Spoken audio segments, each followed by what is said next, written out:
உலகம் யாவையும் தாமுல ஆக்கலும் நிலை பெருத்தலும் நீக்கலும் நீங்களா அழகிலா விளையாட்டுடையார் அவர் தலைவர் அன்னவர்க்கே சரண் நாங்களே. கம்பர் கம்பராமாயணத்துல வாழ்த்து பாடலா அமைந்திருக்கக்கூடிய பாடல் இது. உலகம் அப்படிங்கிற அந்த மங்கள வார்த்தையோட ஆரம்பிக்கிறது. இந்த பாடலை பத்தி நம்ம பார்க்கணும்னா இந்த ஜென்மாவே போராது. அந்த அளவுக்கு கருத்து பொதிந்து கம்பர் ராமாயணத்தை எழுதுறச்சே இது எழுதியிருக்கார். கம்பர் தன்னுடைய காவியத்துக்கு வால்மீகி ராமாயணத்தை தழுவி எழுதின அந்த காவியத்துக்கு ராமாவதாரம் அப்படின்னு தான் பெயர் வைத்தார். ஆனா வால்மீகி ராமாயணத்தை தழுவி எழுதினதுனால கம்பராமாயணம் அப்படின்னு உலக வழக்குல வந்துடுது. இங்க என்ன சொல்றார் அப்படின்னா, அன்னவர்க்கே சரண் நாங்களே அப்படின்னு சொல்றார். அதாவது சரணாகதி தத்துவத்தை ராமாயணம் நமக்கு எதை உணர்த்தக்கூடியதோ, சரணாகதி அப்படிங்கிற அந்த உயர்ந்த தத்துவத்தை உணர்த்தக்கூடிய ராமாயணத்தை எழுத ஆரம்பிக்கிறதுக்கு முன்னாடி அதனுடைய சாராம்சத்தை தன்னுடைய கடவுள் வாழ்த்திலேயே கொடுத்து நமக்கெல்லாம் சுலபமா புரியற மாதிரி கம்பர் நமக்கு அருளி செய்திருக்கார். சரணாகதி தத்துவத்தை போதிக்கக்கூடிய ஸ்ரீராமருடைய சரிதத்தை நம்ம இங்க ஸ்மரிக்க போறோம் ஆத்மாராமம் அப்படிங்கிற அந்த தலைப்புல. ஆத்மாராமம் அப்படின்னா ரமந்தி யோகினோஸ்மின், அதாவது யோகிகளும் முனிவர்களும் ஞானிகளும் எந்த பரமாத்மால ரமித்து இருக்காளோ அதுதான் ராமம் அப்படிங்கிறது. நமக்குள்ள அந்த பரமாத்மா சுத்த சைத்தன்யமா தூய உணர்வா எல்லாருக்குள்ளயுமே அந்தர்யாமியா இருந்துட்டு ஆத்மாவா இருந்துட்டு பிரகாசிச்சுட்டு இருக்கார். அந்த பிரகாசத்துக்கு பேருதான் ராமம். நம்மளுடைய ஆத்மாக்குள்ள இருக்க பிரகாசம் தான் ராமம் அப்படிங்கிறத உணரக்கூடியதுதான் இந்த ஆத்மாராமம். ராம பிளஸ் அயனம், ராமர் காட்டிய பாதை. ராமர் ஒரு வழிகாட்டியா நடந்து காட்டி நமக்கெல்லாம் ஒரு பாதை போட்டு கொடுத்திருக்கார். அதை தெரிந்து கொள்ளக்கூடியதுதான் ராமாயணம். மகாபாரதத்தையும் ராமாயணத்தையும் நம்மளுடைய சனாதன தர்மத்துல இருக்கக்கூடிய இந்த இதிகாசங்களை பத்தி சொல்றச்சே நடந்து காட்டினார், நடத்தி காட்டினார் அப்படின்னு பெரியவாள்லாம் சொல்லுவா. ஒரே ஒரு வார்த்தை தான், ஒரே ஒரு எழுத்து தான் வித்தியாசம். நடந்து நடத்தி. நடந்து காட்டினது ராமாயணம், நடத்தி காட்டினது மகாபாரதம். ராமாயணம் அப்படின்னு சொல்றச்சே நமக்கு உடனடியா ஞாபகத்துக்கு வரக்கூடியது அயோத்தி. அயுத்தி. எங்க யுத்தம் நடக்கலையோ அயுத்தி அப்படின்னா யுத்தம் நடக்காம இருக்கிறது. சம்ஸ்கிருத பதம் அப்படின்னு சொல்றச்சே நெகட்டிவ் வார்த்தை, இல்லைன்றது அர்த்தம். அயுத்தி, யுத்தம் இல்லை. எங்க யுத்தம் நடக்கலையோ அந்த இடத்துக்கு பேருதான் அயோத்தி. எப்போ இந்த யுத்தம் நடக்காம இருக்கும் அப்படின்னா அது தசரத சக்கரவர்த்தி ஆள்றச்சே அயோத்தியா அது இருக்கும். தசரதர் அப்படின்னா தசரதர் 10 திக்குகளிலும் ரதங்களை செலுத்தக்கூடியவர். 4+4 8 திக்கு, அப்புறம் மேல கீழே மொத்தம் 10 திக்கு இருக்கு. அந்த 10 திக்குலையும் தன்னுடைய ரதத்தை லாவகமா செலுத்தி தன்னோட பகைவர்களை எல்லாம் வெற்றி கொள்ளக்கூடியவர் அப்படிங்கிறது தசரதர் அப்படிங்கறத நமக்கு ராமாயணத்துல நம்ம புரிஞ்சுக்கிறோம். ஆனா ஆத்மாராம தத்துவம் என்ன அப்படின்னா, தசரதம் அப்படிங்கிறது 10 இந்திரியங்களை குறிக்கக்கூடியது. 10 இந்திரியங்கள் அப்படிங்கிறது கர்மேந்திரியங்கள் 5, ஞானேந்திரியங்கள் 5. இந்த 10 இந்திரியத்தையும் யார் ஒருத்தர் அடக்கி ஆள முடியறதோ, யார் ஒருத்தர் அதை சரியா செலுத்த முடியறதோ, அதையுடைய எப்படி அவர் தசரதர் ரதத்தை சரியா செலுத்தி தன்னோட கண்ட்ரோல்ல, தன்னோட கட்டுப்பாட்டுல அந்த ரதத்தை வச்சிருக்காரோ, அதே மாதிரி இந்த 10 இந்திரியங்களையும் யார் ஒருத்தனால கட்டுப்படுத்த முடியறதோ அவனுடைய மனசு அயோத்தியா இருக்கு.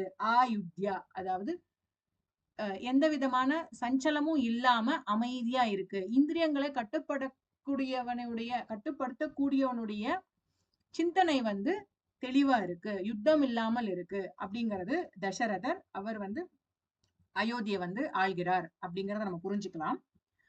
இவருடைய மனைவிகளான கௌசல்யா, சுமித்ரா, கைகேயி இவாளை எப்படி நம்ம குறிப்பிடுறா அப்படின்னா புத்தி, இன்டெலெக்டோட குறிப்பிடுறா. புத்தியுடைய பரிணாமங்கள் அதுதான் கௌசல்யா மாதா, சுமித்ரா மாதா, கைகேயி மாதா. இவ 3 பேரும் தசரதருடைய பத்தினி. இவ 3 விதமான புத்தியோட ஒப்பிடுறா. கௌசல்யா மாதாவை பொது நலத்தோட ஒப்பிடுறா. எல்லாருடைய அக்கறையிலையும் நலம் கொண்டவள், எல்லாருடைய நலத்திலையும் வந்து அக்கறை கொண்டவள் அப்படிங்கறத வந்து கௌசல்யா மாதாவுக்கு வந்து ஒப்பிடுறா. சுமித்ரா அப்படிங்கிறது வந்து மித்ரா அப்படின்னா எல்லாரோடையும் நட்போட இருக்கிறது. மித்ரம்னா நட்பு இல்லையா? எல்லாரோடையும் நட்போட இருக்கிறது. நமக்கு எப்போ நட்பு எல்லார்கிட்டயும் கொண்டாட தோணும்?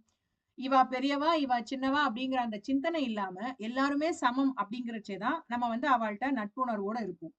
சோ எல்லார்கிட்டயும் நம்ம நட்புணர்வோட இருக்கணும் அப்படிங்கிற அந்த குணத்தை, அந்த புத்திய உணர்த்தக்கூடிய ஒரு குணத்தை வந்து சுமித்ரா மாதாவை வச்சு நம்ம புரிஞ்சுக்கிறோம்.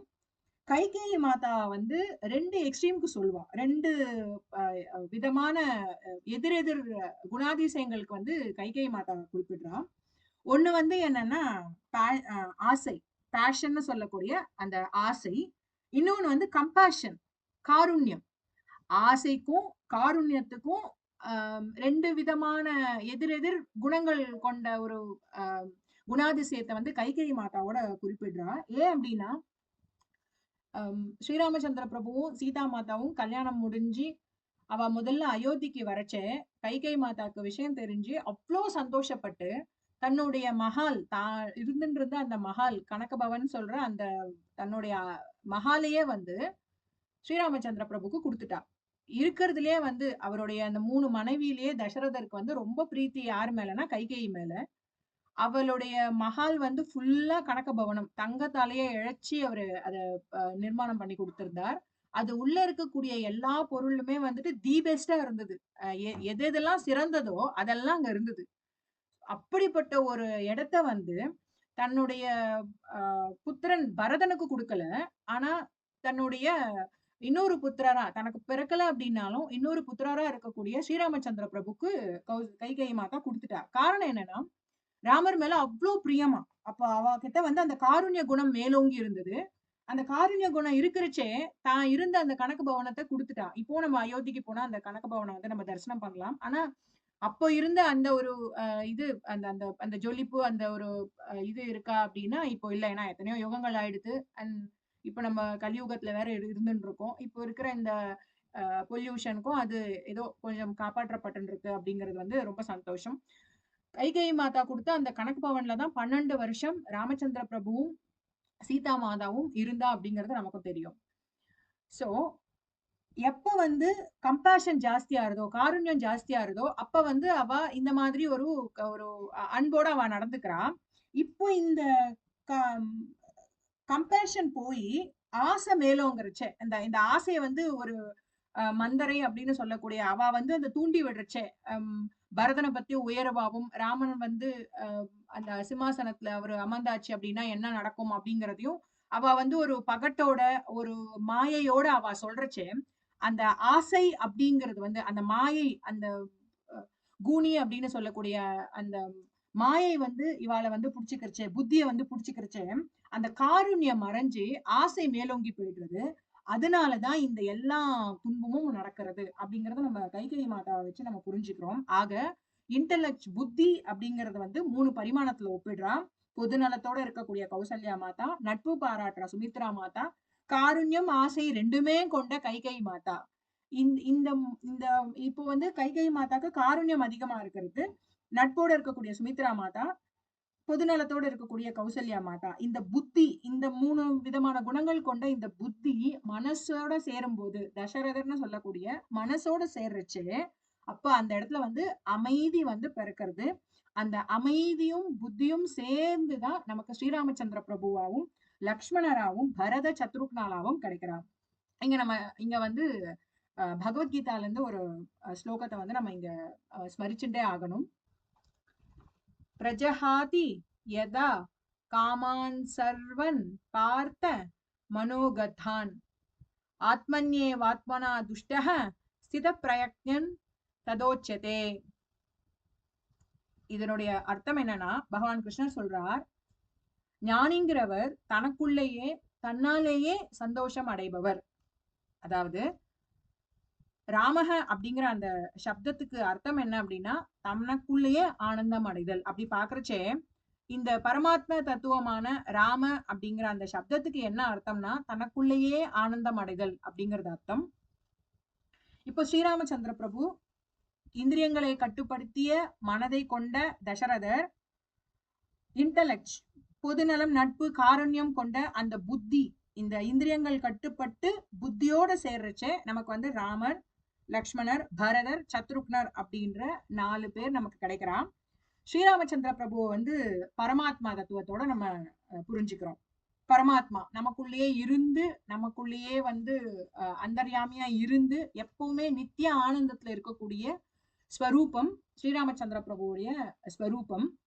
இங்க வந்து ராம அப்படிங்கிற அந்த சப்தம் எங்க இருந்து வருது அப்படின்னா, ரம் அப்படிங்கிற தாத்துல இருந்து, சம்ஸ்கிருத பதமான ரம் அப்படிங்கிற தாத்துல இருந்து வருது.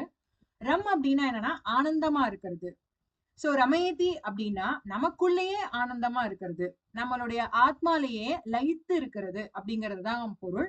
ஆத்மா ராமா அப்படின்னா நம்ம எப்பவுமே வெளியில தேடின்னு இருக்கோம். ஆனா வெளியில தேடி முயற்சி பண்ணக்கூடிய விஷயம் கிடையாது ஆத்மாவுடைய ஆனந்தம் அப்படிங்கிறது. அது வந்து ஏற்கனவே பூரணமா தான் இருக்கு. ஆத்மாங்கிறதே பூரணமா தான் இருக்கு. அது ஆனந்தமயத்துலதான் இருக்கு. இந்த ஆனந்தமயத்தை குறிக்கக்கூடியதா தான் நம்ம பகவான் கிருஷ்ணர் சொன்ன இந்த முன்னாடி ஸ்லோகம் பிரச்சகத்தின்னு ஆரம்பிக்கிற அந்த ஸ்லோகம் அமையிறது. ஞானிங்கிறவர் தனக்குள்ளேயே சந்தோஷம் அடைந்து கொண்டிருக்கிறார் அப்படிங்கிறத உணர்த்தக்கூடிய ஸ்வரூபமா ராமர் நமக்கு வந்து பரிபாலனம் பண்ணியிருக்கார். நம்ம எல்லாருமே வந்து ஆத்மால ரமிக்கலாம். நாம எல்லாருமே ராமரை வந்து உணரலாம். ஸ்ரீராமச்சந்திர பிரபுவை நமக்குள்ள உணரலாம். ஆனா நம்ம ஏன் உணர மாட்டேங்கிறோம்? நம்ம எல்லாருமே வந்து ஆத்மா ராமம் தான், நம்ம எல்லாருமே ராமரோட ஸ்வரூபம் தான் அப்படிங்கறத நம்ம ஏன் உணர்ந்துக்க முடியல அப்படின்னா, நம்மளோட சித்து வந்து சஞ்சலத்துல இருக்கு. நம்மளோட சித்து சஞ்சலத்துல இருக்கிறதுனால நம்மளுடைய இந்திரியங்கள் ஜெயிச்சிடுறது. ஆனா நம்மளுடைய ஞானம் வந்து அந்த இடத்துல வந்து வெளியில வராம போயிடுறது. நம்ம இந்திரியம் ஜெயிக்கிறதுனால ஞானம் அந்த இடத்துல தோத்து போயிடுறது. ஞானம் தோத்து போயிடுறதுனால சித்தம் சஞ்சலத்துல இருக்கு. அந்த சித்து சஞ்சலத்துல இருக்கிறதுனால நமக்குள்ள எப்பவுமே ரமிச்சுட்டு இருக்க அந்த ஸ்ரீராமச்சந்திர மூர்த்திய, அந்த ஆனந்தத்தை, அந்த பரமாத்ம ஸ்வரூபத்தை நம்மளால உணர்ந்து கொள்ள முடியல. இத வந்து எப்படி சொல்லுவா அப்படின்னா, இங்கிலீஷ்ல வந்துட்டு எக்ஸ்ட்ரோவர்ட், இன்ட்ரோவர்ட் அப்படின்னு சொல்லுவா. எக்ஸ்ட்ரோவர்ட் அப்படின்னா என்னன்னா வெளியில வெளிப்படை தன்மை, வெளியில அப்படின்னு அர்த்தம். இன்ட்ரோவர்ட் அப்படின்னா உள்ளுக்குள்ளேயே இருக்கிறது, அமைதியா இருக்கிறது அப்படிங்கிறது அர்த்தம். எக்ஸ்ட்ரோவர்ட், இன்ட்ரோவர்ட் அப்படிங்கிற அடிப்படையில எக்ஸ்ட்ரோவர்ட் அப்படின்னா வெளியில பணமோ, இல்ல வெளியில இருக்கிற யாரோ ஒருத்தரோ, ஒரு புகழோ, இல்ல ஏதோ ஒரு தங்கமோ, ஏதோ ஒரு புத்திரர்களோ, புத்திரிகளோ, பந்துக்களோ, இந்த மாதிரி அவளுக்கு எது மேல பிரீத்தி அதிகமோ, சில பேருக்கு புகழ் மேல பிரீத்தி ஜாஸ்தி, சில பேருக்கு பணத்து மேல பிரீத்தி ஜாஸ்தி, சில பேருக்கு நிறைய ஆபரணங்கள் வாங்கி வச்சுக்கணும்னு ஆசை, சில பேருக்கு ஊர் ஊரா போயிட்டு வரணும்னு ஆசை, சில பேருக்கு நல்ல நல்ல பதார்த்தங்கள் சாப்பிடணும்னு ஆசை. ஆக மொத்தத்துல எல்லாமே பார்த்தேன்னா வெளியில வச்சுட்டு இருப்பாங்க. அவளுக்கு வந்து அதுதான் அவளுக்கு ஆனந்தத்தை கொடுக்கறது அப்படின்னு அவ நினைச்சுட்டு இருக்கா. வெளியில இருந்துதான் நமக்கு சந்தோஷம்ன்றது கிடைக்கிறது அப்படின்னு நினைச்சுக்கிறவாள்லாம் வந்துட்டு எக்ஸ்ட்ரோவர்ட் அப்படின்னு இந்த இடத்துல வந்து குறிப்பிடுறான். இதை வந்து உலகாயுதமா பாக்குறச்சே எக்ஸ்ட்ரோவர்ட் அப்படிங்கிறது ஏதோ ஒரு அந்தஸ்து மாதிரி அப்படின்னு நம்ம புரிஞ்சுக்கிறோம். யாராவது ஒருத்தர் இந்த மாதிரி ஆத்ம சிந்தனையோட இருந்தா, ரொம்ப அமைதியா இருக்கா, அவ ஆன்மீகத்துல முன்னேறணும்னு சொல்லிட்டு தன்னுடைய சிந்தனையை வந்து ஒருமுகப்படுத்தி எப்பவுமே அமைதியா இருக்கிறா அப்படிங்கிறா, அதை வந்து அவ எப்படி சொல்லிடுறா அப்படின்னா இன்ட்ரோவர்ட் அப்படின்னு சொல்லிடுறா. ஆனா நம்ம வந்து ஆன்மீகத்துல முன்னேறணும் அப்படின்னா நம்ம வந்து இன்ட்ரோவர்ட்டா தான் இருக்கணும். நம்ம வந்து உள்ளுக்குள்ளதான் தேடணும், வெளியில தேடக்கூடாது. ஏன்னா வெளியில வந்து இருக்கிறதெல்லாம் வந்து மாயை, நித்தியம் கிடையாது. அது எல்லாமே வந்து அசத்தியம், சத்தியம் கிடையாது. அப்படி வெளியில தேடிட்டு இருக்கச்சா என்ன ஆறுது, இன்னைக்கு ஒரு புகழ் அப்படின்னு தேடி போறோம். அந்த புகழ்னால நான் சந்தோஷம்னு நினைச்சுக்கிறேன், அந்த புகழ் எனக்கு கிடைக்கிறது. அது எப்பவுமே நிலைச்சு இருக்கும் அப்படின்னா அது நமக்கு சந்தோஷத்தை கொடுக்கும். பட் புகழ் அப்படிங்கிறது இப்போ இப்போ நமக்கு ஒரு விஷயத்தினால புகழ் கிடைக்கிறதுனா அதை விட சிறந்ததா ஒருத்தர் பண்ணிட்டு இருச்சே, அப்ப அந்த புகழ் அவகிட்ட போயிடும். அப்ப நமக்கு என்ன ஆயிடுறது, அந்த ஆனந்தம் வந்து போயிடுறது. அதே மாதிரி ஏதோ ஒரு தின்பண்டம் இருக்கு, அதை சாப்பிடுறதுனால ஒரு சந்தோஷம் கிடைக்கிறதுனா அந்த தின்பண்டம் சாப்பிட்ட உடனே அது முடிஞ்சு போயிடுறது அந்த ஆனந்தம். அப்போ இந்த ஆனந்தம் நம்ம வெளியில தேடிட்டு இருக்கிறது எல்லாமே வந்து கொஞ்ச நேரத்துக்கு இருந்துட்டு போயிடுற மாயை. பட் எப்பவுமே பரமானந்தத்துல இருக்கக்கூடிய அந்த ஸ்ரீராமச்சந்திர பிரபு நம்ம ஆத்மாக்குள்ள அந்தர்யாமியா இருக்கிறவரை நம்ம உணர்ந்து கொள்ளணும் அப்படின்னா அதுக்கு முதல்ல நமக்கு வந்து ராமர் நம்ம மனசுக்குள்ள பிறக்கணும். அந்த ஆத்மா நமக்குள்ள வந்து இருக்கணும். அது எப்ப இருக்கும் அப்படின்னா தசரதரும் இந்த மாதாக்களும் சேர்றச்சே, அதாவது 10 இந்திரியங்கள் கட்டுப்பட்டு இந்த புத்தியோடு சேர்றச்சே, இந்திரியங்கள்லாம் கட்டுப்படுத்தப்பட்ட இந்திரியங்கள் புத்தியோடு சேர்றச்சே நமக்குள்ள இருந்து ஆத்மா ஸ்வரூபத்தோட ஸ்ரீராமச்சந்திர பிரபு காட்சி கொடுக்கிறார் அப்படிங்கிறது தத்துவம். இங்கேயே வந்துட்டு லக்ஷ்மண பரத சத்ருக்னால வந்து எப்படி குறிப்பிடுறா அப்படின்னா, நம்ம இந்த பரமாத்ம தத்துவமான ஸ்ரீராமச்சந்திர பிரபுவை நமக்குள்ள உணரணும் அப்படின்னா நமக்குள்ள சில குணாதிசயங்கள் இருக்கணும், நமக்குன்னு சில கேரக்டரிஸ்டிக்ஸ் இருக்கணும். அந்த கேரக்டரிஸ்டிக்ஸா தான் லக்ஷ்மண பரத சத்ருக்னால வந்து இங்க குறிப்பிடுறான். லக்ஷ்மணரை வந்து எப்படி சொல்றான் அப்படின்னா வைராக்கியம் சேவை மனப்பான்மையை வச்சு சொல்றான். வைராக்கியம் அப்படிங்கிறது எதை குறிக்கிறது அப்படின்னா லக்ஷ்மணர் வந்து அந்த 14 வருஷமும் காட்டுல வசிச்ச அந்த 14 வருஷமும் ஒரு க்ஷணம் கூட அவரு கண்ண மூடல, தூங்கல, அவர் எந்த ஒரு ஆகாரத்தையும் உட்கொள்ளல. அந்த அளவுக்கு ஒரு வைராக்கியத்தோடவும் ஒரு சேவ மனப்பான்மையோடவும் ஸ்ரீராமச்சந்திர பிரபு கூடவே இருந்தார். அப்ப நம்ம வந்து ஆத்மஸ்வரூபத்தை உணரணும் அப்படின்னா நமக்கு இருக்கக்கூடிய ஒரு முக்கியமான விஷயம் வைராக்கியமும் சேவ மனப்பான்மையும். பக்திக்கு ஆன்மீகத்துல முன்னேறதுக்கு தேவையான ஒரு குவாலிட்டியா ஒரு கேரக்டரிஸ்டிக்ஸா குணாதிசயமா இந்த வைராக்கியத்தை சொல்றான். நமக்கு வைராக்கியம் இருந்தா மட்டும்தான், இப்போ ஒரு உபவாசம் இருக்கிறோம் அப்படின்னா அதுக்கு நமக்கு ஒரு வைராக்கியம் தேவைப்படுறது. அன்னைக்குன்னு ஒரு நல்ல ஒரு வஸ்துவ ஒரு பண்டத்தை நம்ம பாக்குறச்ச அதை நம்ம சாப்பிடணும், அதை நம்ம எடுத்துக்கணும், ஸ்வீகாரம் பண்ணிக்கணும் அப்படிங்கிற அந்த சிந்தனை வரக்கூடாது. அந்த வைராக்கியம் இருக்கணும். இன்னைக்கு இந்த ஒரு ஜபம் எடுத்துட்டு இருக்கோம், அதை நம்ம பூர்த்தி பண்ணணும் அப்படின்னா அதுல ஒரு வைராக்கியம் வேணும். அப்ப ஆன்மீகத்துல முன்னேறதுக்கு ஒரு முக்கியமான ஒரு குணமா, பரமாத்மாவை உணர்றதுக்கு ஒரு முக்கியமான குணமா வைராக்கியத்தையும் சேவ மனப்பான்மையும் லக்ஷ்மண மூர்த்தி வந்து நமக்கு ஆத்மாராமத்துல உணர்த்துகிறார். பரதர் அவரை பத்தி சொல்லணும் அப்படின்னா லக்ஷ்மணரை வந்து நமக்கு ராமர்னு சொன்னாலே உடனே ராம லக்ஷ்மணா அப்படின்னு தானே சொல்லுவோம். லக்ஷ்மணர் வந்து ராமரோட கூடவே இருந்து தன்னுடைய பிரேமைய வந்து ஸ்ரீராமச்சந்திர பிரபு கிட்ட காட்டினார். ஆனா பரதர் வந்து ராமர் கிட்ட இருந்து தூரம் இருக்கிறச்சவே அவர் வந்து நித்தியம் வந்து ஸ்ரீராமச்சந்திர பிரபுடைய சிந்தனையில தான் இருந்தார். அவருக்கு வந்து அவர் சேவை பண்ணினார். அவருடைய பாதுகாவை வந்து எடுத்துட்டு வந்து சிம்மாசனத்துல வச்சு அவர் அரசாட்சி பண்ணார். தன்னுடைய அண்ணா போய் தண்டகாரண்யத்திலயும் பெரிய பெரிய காடுலயும் போய் இருந்துட்டு இருக்கிறச்சே நம்ம மட்டும் வந்து நல்ல மாட மாளிகை கூட கோபுரத்துல ஒரு ராஜபோக வாழ்க்கையை அனுபவிக்கலாமா, அவர் மர உரிச்சரிச்சுன்னு இருக்கிறச்சே நம்ம வந்து அலங்காரம் பண்ணிட்டு நம்ம ஆனந்தத்துல இருக்கலாமா, அந்த மாயையில இருக்கலாமா அப்படிங்கிறத அவர் புரிஞ்சுட்டு இன்னைக்கும் வந்து நம்ம அயோத்திக்கு போனா இந்த இடத்த தரிசனம் பண்ணிக்கலாம். நந்தி கிராமம்ங்கிற இடம். அங்க வந்து தனக்குன்னு ஒரு சின்ன குடில அமைச்சுண்டு அந்த குடில்ல கூட ஒரு பாதாள மாதிரி ஒரு குகை ஒண்ணு அமைச்சுண்டு அந்த குகைக்குள்ள இருந்து தபஸ் பண்ணிண்டே ராமசிந்தனையிலே இருந்து அரசாட்சி பண்ணினார். அந்த அரசாட்சியுமே கூட ராமர் கேட்டுக்கொண்டதுனால அவரோட வார்த்தைக்கு கட்டுப்பட்டுதான் அவர் அரசாட்சி பண்றார், அவரோட பாதுகாவை வச்சுட்டு. அவர் ஒரு முடிவு எடுக்கிறச்சேவும் தன்னுடைய அண்ணா இந்த இடத்துல இருந்தா எந்த மாதிரியான ஒரு முடிவு எடுத்திருப்பார், தர்மமே வடிவா இருக்கக்கூடிய அந்த ராமச்சந்திர பிரபு இந்த இடத்துல இருந்திருந்தா எந்த மாதிரியான ஒரு முடிவு எடுத்திருப்பார், இப்படி ஒரு சிந்தனையிலேயே தான் பரதர் வந்து அந்த 14 வருஷமும் இருந்துருக்கார். அதனால பரதர் வந்து எதை நமக்கு குறிக்கிறார் அப்படின்னா அன்பையும் தியாகத்தையும் குறிக்கிறார். ஏன்னா அன்பு தியாகம் வந்து எப்பவுமே it goes hand in hand அப்படின்பா. அதாவது ரெண்டும் வந்து ஒரே டைரக்ஷன்ல தான் போகும். ஒண்ணு இல்லைன்னா இன்னொன்னு இருக்காது. நமக்கு வந்து நம்ம பிரியப்பட்டவா கிட்ட என்ன பண்ணிடுவோம், நம்ம நம்ம தியாகம் பண்றதுக்கு சரியா இருப்போம். இப்போ நம்மளோட எந்த ஒரு விஷயமா இருக்கட்டும், பிரியம் இல்லாத இடத்துல தியாகம் அப்படிங்கிறது இருக்காது. அப்ப பிரியம் இருக்கிற இடத்துலதான் தியாக உணர்வும் இருக்கும். அந்த பிரியத்தையும் தியாக உணர்வையும் குறிக்கக்கூடியதா பரதர் இருக்கார். நம்ம மனசுக்குள்ள பிரியமும் தியாக உணர்வும் வந்துருது அப்படின்னா அந்த குணம் நமக்குள்ள இருக்க பரமாத்மாவான ஸ்ரீராமச்சந்திர பிரபுவை வந்து உணர்வதற்கு வழிகாட்டும்.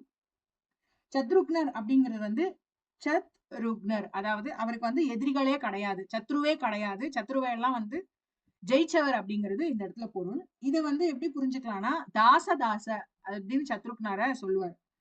பரதர் வந்து ராமச்சந்திர பிரபுவுடைய தாசர், சத்ருக்னர் வந்து பரதருடைய தாசர். அதனாலதான் தாச அப்படிங்கிறான். இவர் வந்து சத்ருக்னர் கொடுக்கக்கூடிய குணாதிசயங்கள் வந்து பணிவு, சுயநலமின்மை. இந்த 2 குணங்கள் இருந்தது அப்படின்னா அகெயின் நம்ம வந்து பரமாத்மாவான ஸ்ரீராமச்சந்திர பிரபுவை உணர்வதற்கு வழிகாட்டுகிறது. ஆக லக்ஷ்மணர் வைராக்கியம் சேவை, பரதர் பிரியம் தியாகம், சத்ருக்னர் சுயநலமின்மை பணிவு. இந்த குணங்கள்லாம் இருந்ததுன்னா நமக்குள்ள ரமிச்சன் இருக்கிற அந்த ஸ்ரீராமச்சந்திர பிரபு அந்த ஆத்ம குணம் அந்த பரமாத்மா வெளிப்படுவார் அப்படிங்கறத நம்ம இங்க புரிஞ்சுக்கிறோம். விஸ்வாமித்திர ரிஷி பத்தி சொல்றச்சே நம்ம எப்படி அதை புரிஞ்சுக்கிறோம் அப்படின்னா தாடகைய வதம் பண்றதுக்காகவும் அந்த மாரீச்சன் சுபாகு இந்த மாதிரி தன்னுடைய தபஸ்க்கு இடையூற இருக்கிறவாளையெல்லாம் வதம் பண்றதுக்காக தசரத சக்கரவர்த்தி கிட்ட வந்து ராமச்சந்திர பிரபு வந்து அழைச்சின் போறதுக்காக வரார். இங்க வந்து விஸ்வாமித்ரம் அப்படிங்கிற அந்த சப்தத்துக்கு என்ன அர்த்தம்னா விஸ்வம் மித்ரம். விஸ்வம் அப்படின்னா உலகம்னு அர்த்தம், மித்ரம்னா நண்பன் அர்த்தம். இந்த உலகத்துக்கே நண்பனா இருக்கக்கூடியவர் விஸ்வாமித்திரர்.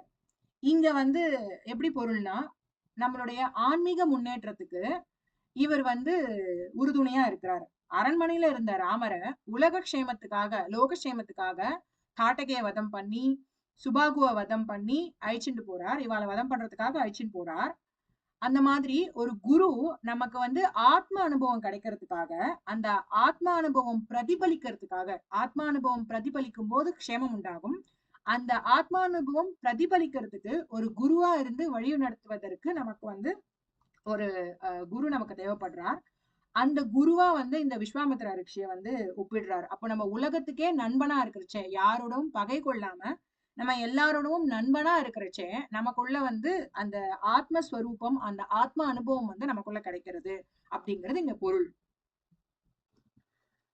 விஸ்வாமித்ரருடைய ஸ்ரீராமச்சந்திர பிரபு வனத்துக்கு போறார். அவருடைய யஜ்ஞத்தை சம்ரக்ஷணம் பண்றதுக்காக. அந்த யஜ்ஞத்துக்கு தடையை உண்டாக்கக்கூடிய தாட்டகை, சுபாகு இவாளையெல்லாம் வதம் பண்றார். மாரீச்சனை ஜெயிச்சுடுறார். இங்க தாட்டகை அப்படிங்கிறது ஆத்மாராமத்துல எதோட குறியீடுன்னா துராசைகள். இந்த துராசை ஒழிஞ்சுது அப்படின்னாலே நம்ம வந்து ஆன்மீக சிந்தனை நமக்குள்ள மேலோங்க ஆரம்பிச்சிடும். நம்ம வந்து நம்மளுடைய பிரச்சனைகளுக்கெல்லாம் வந்து காரணத்தை வந்து நம்ம வெளியில தேட மாட்டோம்.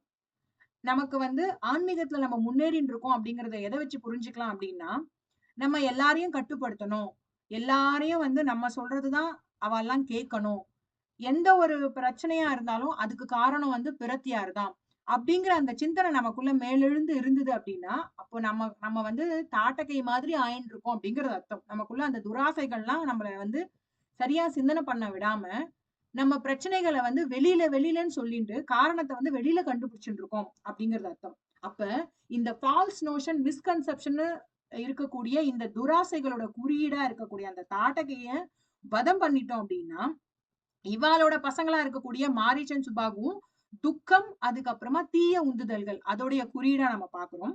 இந்த தீய உந்துதல்ல இருந்துதான் நம்ம வந்து என்ன பண்றோன்றதே புரியாம எல்லா தோஷத்தையும் நம்ம உண்டு பண்ணிட்டு இருக்கோம். சோ அந்த தோஷம் தான் மாரீச்சன் என்ன பண்றான், மாயமானா வந்து ஜீவாத்மாவா விளங்கக்கூடிய சீதையை வந்துட்டு பரமாத்மாவா இருக்கக்கூடிய ராமச்சந்திர பிரபு கிட்ட இருந்து பிரிச்சுட்டு போயிடுறான். சோ அந்த தீய உந்துதல் நமக்குள்ள இல்லாம இருக்கணும்.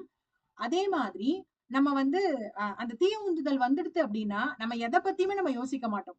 நமக்கு அது பணம் சம்பாதிக்கிற விஷயமா இருந்தாலும் சரி, புகழ் வர்ற விஷயமா இருந்தாலும் சரி, இல்ல நம்ம ஒரு விஷயம் நினைக்கிறோம் அது நடக்காம போயிடுறது, அப்போ நமக்குள்ள ஒரு கோபம் வருது, சண்டை போடுறோம். சோ இதுக்கு எல்லாம் என்ன காரணம் அப்படின்னா, நம்ம நோக்கி நம்மளுடைய துராசைகள்னால என்ன பண்ணிடுறோம், நம்மளுடைய ஆசைகளை தூண்டி விட்டு அந்த ஆசை வந்து துராசையா மாறி அந்த துராசையினால வந்து நம்ம பரமாத்மாவை விட்டு ரொம்ப தள்ளி வந்துட்டு இருக்கோம் அப்படிங்கறத இங்க நம்ம புரிஞ்சுக்கிறோம். சுபாகுவ வந்துட்டு துக்கங்களுடைய குறியீடா சொல்றா. துக்கம் அப்படிங்கிறது என்னது, ஏதாவது ஒரு விஷயத்த வந்து எப்ப பார்த்தாலும் அதை பத்தியே நினைச்சுண்டு ஒரு பேராசை வச்சுட்டு அந்த பேராசை நடக்கல அப்படிங்கிறச்சே அதுக்கு ஒரு துக்கப்பட்டு இருக்கக்கூடிய ஒரு குறியீடா சுபாகுவை வந்து இங்க நம்ம பாத்துக்கிறோம். இதே மாதிரி இந்த துக்கத்தை வந்து நம்ம ஒழிச்சு கட்டிட்டோம்னா, அதே மாதிரி இந்த பேராசையை நம்ம துராசையை நம்ம ஒழிச்சு கட்டிட்டோம் அப்படின்னா நமக்கு வந்து பாதை வந்து சுலபமாயிடுறது, லகுவாயிடுறது. அந்த பாதையில பயணம் பண்ணி ராமச்சந்திர பிரபுவை நம்ம அடையலாம் அப்படிங்கறத வந்து விஸ்வாமித்ர ரிஷி நமக்கு வந்து உணர்த்துறார். இப்போ விஸ்வாமித்திரருடைய ஆக்ஞைப்படி அந்த அரக்கர்களை எல்லாம் ஒழிச்சதுக்கு அப்புறமா அவர் வந்து மித்திலையை நோக்கி நடந்து போறார். அப்ப வந்து அகல்யா சாப விமோசனம் நடக்கிறது. இந்த அகல்யா சாப விமோசனம் கதை நம்ம எல்லாருக்கும் நன்னா தெரிஞ்சது.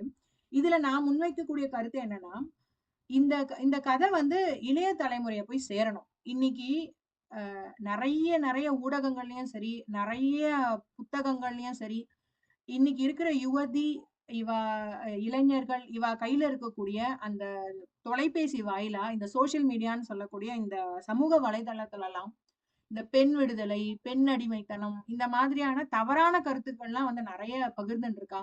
நம்மளுடைய சனாதன தர்மம் என்னைக்குமே வந்து பெண் அடிமைத்தனத்தை வந்து ஊக்குவிச்சதே கிடையாது. நம்ம சனாதன தர்மம் ஸ்திரீகளுக்கு, பெண்களுக்கு மிகவும் உயர்வான ஒரு அந்தஸ்தை தான் கொடுத்திருக்கு. பெண்களுக்கு ரொம்ப உயர்வான ஒரு இடத்தை தான் கொடுத்திருக்கு. இத வந்து சில பேர் அவளுடைய சுயநல நோக்குனாலையும் அவளுடைய மார்க்கத்துடைய கருத்தை வந்து மற்றவாளுக்கு மனசுல பதிய வைக்கணும் அப்படிங்கறதுனாலையும் அந்த உட்பொருளை வந்து திரிச்சு அவள்லாம் சொல்லிட்டு இருக்கா. அதனால நம்ம இளைய தலைமுறைக்கு இந்த சரியான கருத்தை கொண்டு போய் சேர்க்க வேண்டிய பொறுப்பு நம்ம எல்லார்கிட்டயுமே இருக்கு. நம்ம எது சரின்றது அவளுக்கு உணர்த்திட்டோம் அப்படின்னா போறோம். அவ வந்து ஆட்டோமேட்டிக்கா அந்த தீயது வந்து உள்ள வந்ததுன்னா கூட அஹ் அஹ் இப்ப இருக்கிறவ வந்து அதை எடுத்துக்க மாட்டா. அந்த அளவுக்கு புத்திசாலி குழந்தைகள் எல்லாருமே. அப்படிதான் இந்த அகல்யா சாப விமோசனத்தை நம்ம புரிஞ்சுக்க வேண்டியதா இருக்கு. என்ன அர்த்தம் அப்படின்னா, அகலிகை வந்து கௌதமருடைய தர்மபத்னி. இந்திரன் வந்து கௌதமருடைய வேஷத்துல வரான். அப்ப வந்து அவ அவ தன்னோட ஆத்துக்கார் தான் வந்திருக்காருன்னு நினைச்சு விடுறான்.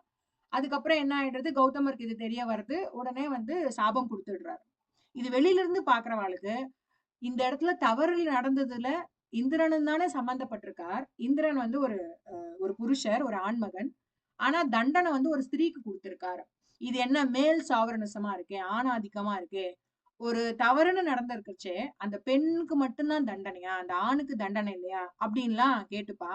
ஆனா இத வந்து இதனுடைய சரியான புரிதல் என்ன, இத நம்ம அடுத்த தலைமுறைக்கு கொண்டு போய் சேர்க்க வேண்டிய சரியான புரிதல் என்னன்னா, இந்த இடத்துல வந்து கௌதமர் வந்து தன்னோட மனைவியான அகலிகைக்கு வந்து சாபம் கொடுக்கல, வரம் தான் கொடுத்திருக்கார். சமயத்துல வரமே சாபமா அமைஞ்சிடும், சாபமே வரமாவும் அமையும். உதாரணத்துக்கு மகாபாரதத்துல சாபம் கொடுக்கறதா நினைச்சுட்டு இருந்தோம். ஆனா அது வந்து வரம் கொடுத்துதான் நினைச்சுட்டு இருந்தோம். ஆனா அது ஒரு சாபமா அமைஞ்சது. எப்போனா துர்வாசர் அப்படின்ற ஒரு முனிவர், நம்ம எல்லாருக்கும் தெரிஞ்சவர். கோவத்துல அவரை மாதிரி ஒருத்தர் கிடையவே கிடையாது. எப்ப பார்த்தாலும் கோவப்படுவார், தபஸ் பண்ணுவார், கோவப்படுவார். அந்த தபஸ் பலன் எல்லாம் போயிடும். திருப்பியும் போய் தபஸ் பண்ணுவார், திருப்பியும் கோவப்படுவார், தபஸ் பலன் போயிடும். இதேதான் வந்து ஒரு வழக்கமா அவர் வச்சுட்டு இருந்தார் துர்வாசர் முனிவர். எப்ப பார்த்தாலும் அவர் எல்லாருக்கும் சாபம் கொடுக்கறது தான் அவருடைய பிரதான வேலையா இருந்தது. தபஸ் பண்றதும் சாபம் கொடுக்கறது மட்டும்தான் அவரோட வேலையா இருந்தது. ஆனா அவர் மகாபாரதத்துல குந்தி தேவிக்கு வந்து ஒரு வரம் கொடுக்கிறார். நீ யார மனசுல நினைச்சுக்கிறியோ அவ ஸ்வரூபத்துல உனக்கு குழந்தைகள் கிடைப்பா அப்படின்னு. சோ இத பரீட்சித்து பாக்குறதுக்காகத்தான் என்ன பண்றா, குந்தி மாதா வந்து அந்த மந்திரத்தை சொல்றா. உடனே அவளுக்கு சூரிய அம்சத்திலேயே சூரிய பகவானுடைய அம்சத்துல கர்ணன் பிறக்கிறார். அதுக்கப்புறம் என்ன ஆறுது, அந்த வரமே அவளுக்கு சாபமா மாறிடுறது. தன்னுடைய பையன் புத்திரன் அப்படிங்கறத அவளால வெளியிலயும் சொல்லிக்க முடியல. ஆனா தன்னோட புத்திரன் கர்ணன் படக்கூடிய கஷ்டங்களை வேற கண்ணுல நேர பார்த்தா. கர்ணனால தன்னுடைய மத்த 5 புத்திரர்களுக்கு வந்த கஷ்டத்தையும் அவ பார்த்தா. இதெல்லாம் பார்த்து ரொம்ப கஷ்டப்பட்டு இருந்தா, ரொம்ப துக்கப்பட்டு இருந்தா. அப்ப அவளுக்கு அது வரமா சாபமா அப்படின்னு பார்த்தா, அது வரம் இல்ல, சாபமா தான் அமைஞ்சது. ஆனா இங்க கௌதமர் தன்னோட தர்ம பத்தினியான அகலிகைக்கு வந்து சாபம்ன்ற பேர்ல ஒரு வரத்தை தான் கொடுத்திருக்காரு. ஏன்னா ஒருத்தர் வந்து தப்பு பண்றச்ச அந்த தப்ப வந்து திருத்தக்கூடிய முழு அதிகாரம் அந்த குரு கிட்ட தான் இருக்கு. அப்போ இந்த இடத்துல வந்து கௌதமர் வந்து அகலிகைக்கு குருவா இருக்காரு. ஏன்னா நம்ம சனாதன தர்மம் என்ன சொல்றதுன்னா, ஒருத்தருடைய ஒரு ஸ்திரீக்கு யாரு குரு அப்படின்னா அவருடைய ஆத்துக்காரர், அவருடைய பதி தான் வந்து குரு. சோ இங்க அகலிகையுடைய பத்தியா இருக்கிற கௌதம மகரிஷி தன்னுடைய சிஷ்யை, தன்னோட மனைவிக்கு வந்து ஒரு புத்தி புகட்டணும். அவ ஒரு தவறு செய்துட்டா, அந்த தவறுல இருந்து அவளை வெளியில கொண்டு வரணும் அப்படிங்கிறதுக்காக, அந்த புத்தி சொல்றதுக்காக என்ன பண்றார், அவர் வந்து ஒரு சாபமா இருந்தாலுமே ஒரு வரமா அதை கொடுத்துடுறார். இதை இன்னொரு விதத்துல நம்ம புரிஞ்சுக்கலாம். 1000 தான் இருந்தாலும் ரிஷி பத்னியான அகலிகை ஒரு பதிவிரதா சிரோன்மணி. அப்படிப்பட்ட ஒரு பதிவிரத தான் ஒரு கலங்கப்பட்டு போயிட்டோம் அப்படிங்கறது வந்து அவளுக்கு புரிய வரைச்ச என்ன பண்ணுவோம், அதையே நினைச்சு நினைச்சு குற்ற உணர்ச்சியில அவ வாடி போயிடுவோம். இருக்கிறதுலயே மோசமான ஒரு துக்கம் வந்து குற்ற உணர்ச்சி. நல்லவாளுக்கு குற்ற உணர்ச்சி வந்து அழிச்சிடும். பிரத்தியாளுக்கு அது கஷ்டம் இல்ல. பட் நல்லவாளுக்கு வந்து குற்ற உணர்ச்சி வந்து அரிச்சிடும். சோ இங்க வந்து தர்மபத்தினியா இருக்கக்கூடிய ரிஷி மாதாவா இருக்கக்கூடிய அகலிகையும் இந்த குற்ற உணர்ச்சியிலே வந்து மழுங்கி போயிடுவோ, அவ கஷ்டப்படுவோ, வச்சனப்படுவோ அப்படிங்கறதுனால என்ன பண்ணிடுறார், நீ கல்லா போ அப்படின்னு சொல்றார். கல்லுன்னா என்ன, மனசை வந்து திடமா வச்சுக்கோ. அந்த திடமா வச்சுட்டு இருக்க அந்த மனசுல ராமநாமத்தை ஜபிச்சுன்று அந்த ராமச்சந்திர பிரபுவுடைய அனுகிரகத்தினால நீ இந்த சாபத்துல இருந்து விமோச்சனம் அடைந்து ஆத்மஸ்வரூபத்தை நீ தரிசனம் பண்ணுவ அப்படின்னு இங்க ஒரு வரத்தை கொடுக்கிறார். அப்ப இது சாபமா வரமா, வரம் தானே. ராமச்சந்திர பிரபுவ மனசுலயே நினைச்சுட்டு இருக்கணும் அப்படிங்கிறது எவ்வளவு பெரிய வரமா தன்னுடைய தர்ம பத்தினிக்கு அவர் கொடுத்திருக்கார். ஆத்மஸ்வரூபத்தை ஒரு குருவானவர் காமிக்கிறார் அப்படிங்கிறது வந்து அகல்யா சாப விமோசனத்துல நமக்கு புரிஞ்சுக்கிறோம். இன்னொரு தத்துவம் என்ன அப்படின்னா, ஸ்ரீராமச்சந்திர பிரபுவ பாதம் எல்லாம் மாதா மேல படல. நம்ம ஆஹ் ராமாயணத்தை எடுத்து படிக்கிறச்சு நம்ம இது புரிஞ்சுக்கலாம். அவருடைய பாத தூளிக பட்டுதான், அவருடைய பாதத்துல இருந்து ஒரு தூசி பட்டுதான் அகலிக மாதாக்கு வந்து சாப விமோச்சனை கிடைக்கிறது. ராமச்சந்திர பிரபுவுடைய பாதத்துல இருக்கிற ஒரு தூசிக்கே கல்லுல இருக்கக்கூடிய அந்த அந்த சாபத்தை வந்து விமோச்சனத்தை கொடுத்து அகலிக மாதாக்கு வந்து தன்னோட ஆத்மஸ்வரூபத்தை உணர்த்தக்கூடிய திறன் இருக்குன்னா, அப்ப ராமச்சந்திர பிரபுவுடைய புகழ் வந்து எவ்வளவு பெருசு அப்படிங்கறத நம்ம அகல்யா சாப விமோச்சனத்துல இருந்து புரிஞ்சுக்கிறோம். யாரிடும் பகை கொள்ளன் என்ற பின் போர் ஒடுங்கும் புகழ் ஒடுங்காது, தன் தார் ஒடுங்குதல் செல்லாது, அது தந்த பின் வேறொடும் கெடல் வேண்டல் உண்டாகுமோ. இந்த பாடலுக்கு அர்த்தம் என்னன்னா, நம்ம யார்கிட்டயுமே பகை கொள்ளக்கூடாது அப்படிங்கிற அந்த உயர்ந்த சிந்தனையை நம்ம கொண்டு வந்ததுக்கு அப்புறமா போர் அப்படிங்கிறது நின்னு போயிடும். ஆனா புகழ்ங்கிறது வந்து நிக்காது. புகழ்ங்கிறது வந்து பரவிண்டேதான் இருக்கும். நம்ம எல்லார்கிட்டயும் ஒத்துமையோட இருக்கிறோம் அப்படின்ற ஒரு முடிவுக்கு, அந்த அமைதி அப்படிங்கிற அந்த சமாதானம் அப்படிங்கிற அந்த சிந்தனைக்கு நம்ம வரும்போது போர் அங்க முடிஞ்சு போயிடுறது. நம்மளுடைய புகழ் அப்படிங்கிறது ஃபுல்லா பரவ ஆரம்பிச்சிடுது.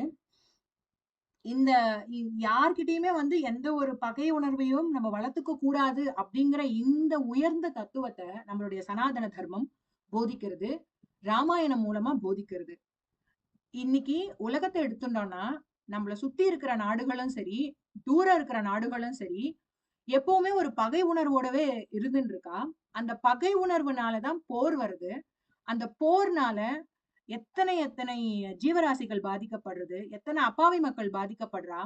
அவளுடைய நாட்டுடைய பொருளாதாரம் வந்து கேள்விக்குறியாருது.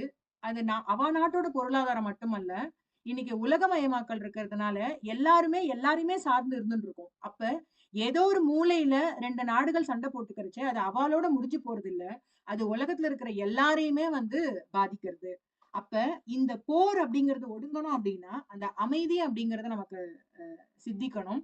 அந்த அமைதி எப்ப கிடைக்கும் அப்படின்னா, இத போதிக்கக்கூடிய ராமாயணத்தை நம்ம புரிஞ்சுக்கிறச்சேதான் இந்த அமைதிங்கிறது நமக்கு கிடைக்கும். போருங்கிறது ஒடுக்கும், புகழ் அப்படிங்கிறது பெருகும், இந்த உலகம் வந்து சேமமா இருக்கும். அப்ப இதுக்கு நம்ம என்ன பண்ணணும்னா, இந்த ராமாயணத்தை அமைதியை போதிக்கக்கூடிய, சரணாகதியை போதிக்கக்கூடிய, அன்பை போதிக்கக்கூடிய, தியாகத்தை போதிக்கக்கூடிய ராமாயணத்தை நம்ம வந்து உலகத்துல இருக்கிற எல்லா இடத்துலயுமே வந்து இந்த அவளுடைய பாடத்திட்டத்திலேயே இதை வச்சுட்டா அப்படின்னா, ராமாயணத்தை படிக்கக்கூடிய ஒரு பாக்கியம் எல்லாருக்குமே கிடைச்சிருது அப்படின்னா, அவ மனசுக்குள்ள இருக்கிற அந்த பகைமை உணர்வு ஒழிஞ்சி அமைதி பிறந்து இந்த உலகமே வந்து சுபிக்ஷமா இருக்கும் அப்படிங்கிறது வந்து அடியனுடைய தாழ்மையான கருத்து. சீதா மாதாவை வந்து ஜீவாத்மாவோடைய ஒப்பிடுறா. இந்த ஜீவாத்மா மாரீச்சன் அப்படிங்கிற அந்த மான பார்த்த உடனே அது பின்னாடி போயிடுறது. மாரீச்சன் அப்படிங்கிறது வந்து ஆசை. இந்த ஜீவாத்மாக்குள்ள அந்த ஆசை மேலோங்கி இருக்கிறச்சே என்ன ஆயிடுறது, பரமாத்மாவை விட்டு பிரிஞ்சு போயிடுறது. அப்போ பரமாத்மாவா இருக்கக்கூடிய ஸ்ரீராமச்சந்திர பிரபுவும் ஜீவாத்மாவா இருக்கக்கூடிய சீதா மாதாவும் ஒன்னா இருக்கா. ஆனா இந்த ஜீவாத்மாவை ஆசை பீடிக்கிறச்சே பரம்பொருளா இருக்கக்கூடிய பரமாத்மாவை விட்டு இந்த ஜீவாத்மா விலகி போயிடுறது. ஏன்னா ஆசை வந்து ஜீவாத்மாவை பரமாத்மா கிட்ட இருந்து பிரிச்சிடுறது. அந்த தத்துவத்தை உணர்த்தக்கூடியதா சீதா மாதாவுடைய ஜீவாத்மா தத்துவம் வந்து அமைய. மாரீச்சன் பேராசையை குறிக்கிறது. அந்த பேராசை வரைச்சே அந்த ஜீவாத்மா பரமாத்மா கிட்ட இருந்து பிரிஞ்சு போயிடுறது அப்படிங்கிறத நம்ம புரிஞ்சுக்கிறோம். அதனால எப்பவுமே நம்ம வந்து பரமாத்மாவோட ஐக்கியமா இருக்கணும் அப்படின்னா அந்த ஆசை அழிய வேண்டும், அந்த ஆசையை நம்ம ஒழிக்கணும். அந்த ஆசை பின்னாடி போயிட்டோம்னா பரமாத்மா தத்துவம் நம்ம விட்டு விலகிடும் அப்படிங்கிறதுதான் மாரீச்சன் நமக்கு ராமாயணத்துல காட்டக்கூடிய ஒரு தத்துவார்த்தம். ராவணனை வந்து எப்படி குறிப்பிடுறா அப்படின்னா அகங்காரத்தை வச்சு குறிப்பிடுறா. அகங்காரம் அப்படிங்கிறது வந்து எப்ப வரும், அந்த பேராசை, வன்மம், எல்லாத்து மேலயும் வந்து ஒரு இச்சை வச்சுக்கிறது, தனக்கு எல்லாமே சொந்தமாகணுங்கிறது, தற்பெருமையோட இருக்கிறது, தான் ஒரு சிறந்தவன் அப்படிங்கிற அந்த சிந்தனையில இருக்கிறது, தான் எல்லாரை விட உயர்ந்தவன் அப்படிங்கிற அந்த ஒரு கர்வத்துல இருக்கிறது. இந்த அகங்காரம் தான் ராவனுடைய ஸ்வரூபமா ராமாயணத்துல வந்து நம்ம புரிஞ்சுக்கிறோம். இந்த இந்த இந்த அகங்கார ஸ்வரூபம், இந்த அகங்காரம் அப்படிங்கிறது ஒழிக்கிறதுக்கு என்ன தேவைப்படுறது அப்படின்னா, நமக்குள்ள இருக்கிற அந்த ஆத்மஸ்வரூபம் வெளிப்படணும் அப்படிங்கிறத நம்ம இங்க புரிஞ்சுக்கிறோம். ஜடாயு மோட்சத்துல இருந்து நம்ம என்ன தெரிஞ்சுக்கிறோம் அப்படின்னா, ஜடாயு வந்து ராவணனை விட வலிமை வந்து குன்றியவர் தான். அது அவருக்குமே நன்னா தெரியும். தன்னை விட மிக மிக பலசாலி இந்த ராவணன் அப்படிங்கிறது அவருக்கு தெரியும். ஆனாலும் அவர் ஏன் ராவணனை எதிர்த்து போரிடுறார் அப்படின்னா, தன்னால எந்த அளவுக்கு முடியுமோ அந்த அளவுக்கு அந்த தீய சக்தியை எதிர்த்து போராடுவோம் அப்படிங்கிற அந்த தர்ம சிந்தனையில இருந்ததுனாலதான் அவர் போராடுறார். இதுல இருந்து நம்ம என்ன புரிஞ்சுக்கிறோம் அப்படின்னா, நம்மள சுத்தி இருக்கிற தீய சக்திகள் இந்த கலியுகத்துல எவ்வளவு வீரியமா இருந்தாலும் சரி, நம்மளால முடிஞ்ச வரைக்கும் நம்மளோட சக்தி எந்த அளவுக்கு இருக்கோ அந்த அளவுக்கு நம்ம வந்து அதை எதிர்த்து போராடணும். ஒரு இடத்துல அக்கிரமம் நடக்கிறது, அதர்மம் நடக்கிறது அப்படின்னா அதை பார்த்துட்டு நம்ம வாயை மூடிண்டு போகக்கூடாது. நம்மளுடைய சக்தி என்னமோ அந்த அளவுக்கு அந்த சக்தியை பயன்படுத்தி அந்த அதர்மத்துக்கு எதிரா நம்ம வந்து குரல் எழுப்பணும், கேள்வி கேட்கணும். தர்ம சிந்தனையில இருக்கிறதுக்கு என்னென்ன விஷயங்கள் தேவையோ அதுக்காக நம்ம குரல் கொடுக்கணும் அப்படிங்கிறத நம்ம ஜடாயு மோட்சத்துல இருந்து புரிஞ்சுக்கலாம்.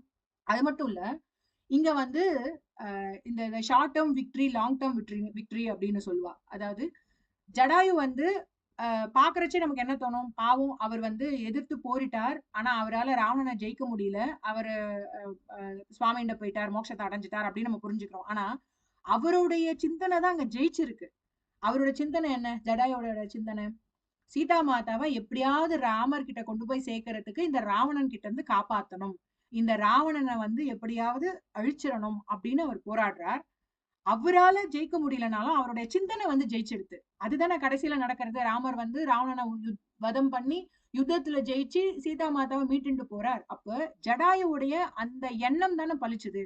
அது உடனடியா பலிக்கலனாலும் அவருடைய சிந்தனை தானே பலிச்சுது. அதே மாதிரி ராவணன் வந்து வெற்றி கொண்டுட்டார் அப்படின்னு வெற்றி கொண்டுட்டான்னு நம்ம நினைச்சுட்டு இருக்கோம். ஆனா ராவணன் வந்து விழுந்து தானே போறான். அவனால வந்து சீதா மாதாவை கவர்ந்துட்டு போனானே தவிர எந்த ஒரு பிரயோஜனமும் இல்லையே. தான் வந்து ஜடாயுவை வெற்றி கொண்டுட்டு தான் அவன் நினைச்சிருந்தான். ஆனா அவனுடைய நோக்கம் வந்து நிறைவேறல. தோத்தா மாதிரி தெரியிற ஜடாயு அவருடைய சிந்தனை, அவருடைய எண்ணம் தான் அங்க வெற்றி பெற்று இருக்கு.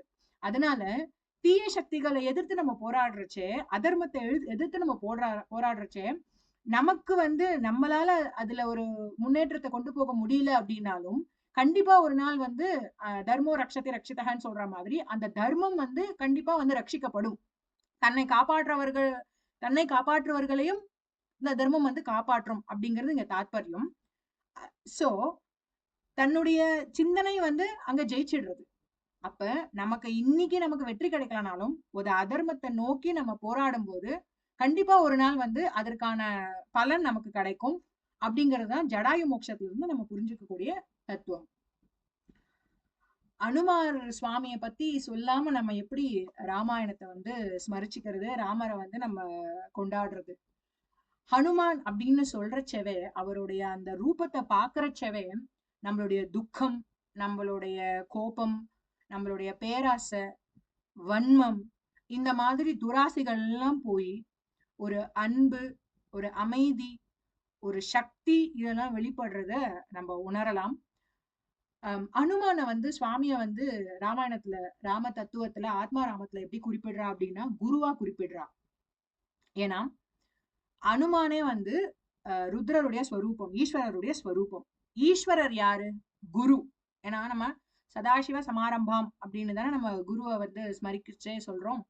சோ குருவா இருக்கக்கூடிய ஈஸ்வரருடைய ஸ்வரூபமா அனுமான் இருக்கார். ஆத்ம தத்துவத்திலயுமே அவரு குருவா தான் இருக்கார். ஏன்னா ஆசையினால ஜீவாத்மா பரமாத்மாவை விட்டு தூரம் வந்துடுது. ராமரை விட்டு மாரீச்சனால சீதா தேவி தூரம் வந்துடுறா. அப்ப இந்த பரமாத்மாவையும் ஜீவாத்மாவையும் சேர்த்து வைக்கிறதுக்கு ஒருத்தர் தேவைப்படுறார். அவர் தான் குரு. ராமச்சந்திர பிரபுவையும் சீதாவையும் சேர்த்து வைக்கிறதுக்கு அனுமான் தேவைப்படுறார். பரமாத்மாவையும் ஜீவாத்மாவையும் சேர்த்து வைக்கிறதுக்கு நமக்கு ஒரு குருவுடைய கடாட்சம் தேவை அப்படிங்கிறத உணர்த்தக்கூடிய ஒரு செயல்ல அனுமான் வந்து நமக்கு ஆத்ம ராமத்துல வந்து இருக்கார். நமக்குள்ள அந்தர்யாமியா இருந்துட்டு எப்பவுமே ஆனந்த ஸ்வரூபத்துல இருக்கக்கூடிய அந்த பரமானந்த மூர்த்திய, அந்த பரமாத்மாவை, ஸ்ரீராமச்சந்திர பிரபுவை நம்ம உள்ளங்கள்ல இருந்து நம்ம வெளியில கொண்டு வரணும் அப்படின்னா, கடவுள்னு தானே சொல்றா, உள்ளுக்குள் கடந்து போ. ரமண மகரிஷி சொல்ற மாதிரி நம்மை நாமே உணர்ந்து கொள்ள வேண்டும். அந்த நாம உணர்ந்து கொள்றதுக்கு நம்மளோட சித்தம் வந்து சுத்தியாகணும். சித்தம் சுத்தி ஆகிறச்சே ஞானம் கிடைக்கும். அந்த ஞானத்தின் மூலியமா கிடைக்கிறதுக்கு அரியதான பெரும் பேரான மோட்சம் நமக்கு கிட்டும். அந்த மோட்சம் அப்படிங்கிறது எப்பவுமே ஆனந்தத்திலேயே இருக்கக்கூடிய, ரமித்து கொண்டிருக்கக்கூடிய அந்த ஸ்ரீராமச்சந்திர பிரபுடைய ஸ்வரூபத்தை நம்ம உள்ளத்துல வந்து ஸ்மரிச்சுக்கிறது. நம்ம தான் ராமர், ராமர் வேற நம்ம வேற இல்ல அப்படிங்கிற அந்த ஆத்ம ஞானத்தை அடையக்கூடிய ஒரு மார்க்கத்தை காமிக்கக்கூடியதா இந்த ராமாயண மகா காவியம் அமைஞ்சிருக்கு.